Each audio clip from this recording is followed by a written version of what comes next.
పెట్టుబడులకి సంబంధించినటువంటి దాన్ని ఆ జాతర గురించి ఈనాడు జ్యోతి వందల కొద్ది స్టోరీలేశారు. చాలా అద్భుతం.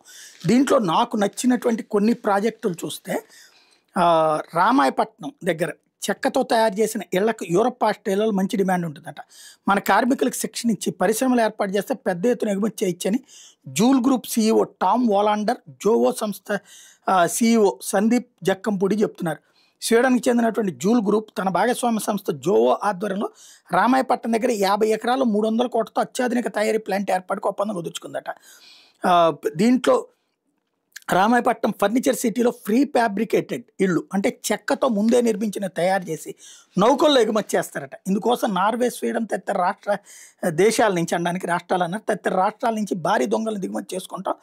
ఒక్కో నౌకలో 20 నుంచి 30 ఇళ్ల విడిభాగాలను పంపచ్చు. వాటిని ఇక్కడ ఇల్లుగా బిగిస్తారు. భారత్లోనూ కలపతో కంటైనర్ తరహా ఇల్లు చేయొచ్చు. తలుపులు, కిటికీలు, సోఫా, కుర్చీలు, మంచాలు, టేబుల్స్, ప్యాకింగ్ మెటీరియల్ తదితరాలు తయారు చేస్తాం.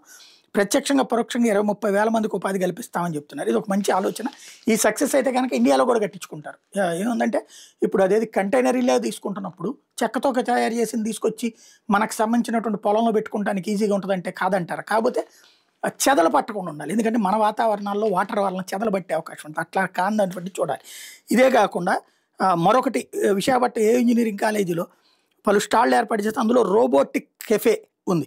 కాఫీ తయారు చేస్తుంది. మనుషులతో పని లేకుండా రోబోలే మనకు నచ్చిన విధంగా 4 రకాల కాఫీలు తయారు చేసిస్తుంది. ఐజాక్ ఈ సంస్థకి నిర్వాహకులు చెప్పినటువంటి ప్రకటన ఇదొకటి బాగుంది, చాలా బాగుంది అనిపించింది. అదే సందర్భంలో ఏదైతే సోలార్ వేఫర్లు ఇవన్నీ మామూలుగా జరుగుతున్నాయి రాబోయేటటువంటి రోజులు, ఈ 2 మాత్రం స్పెషల్గా అనిపించినాయి.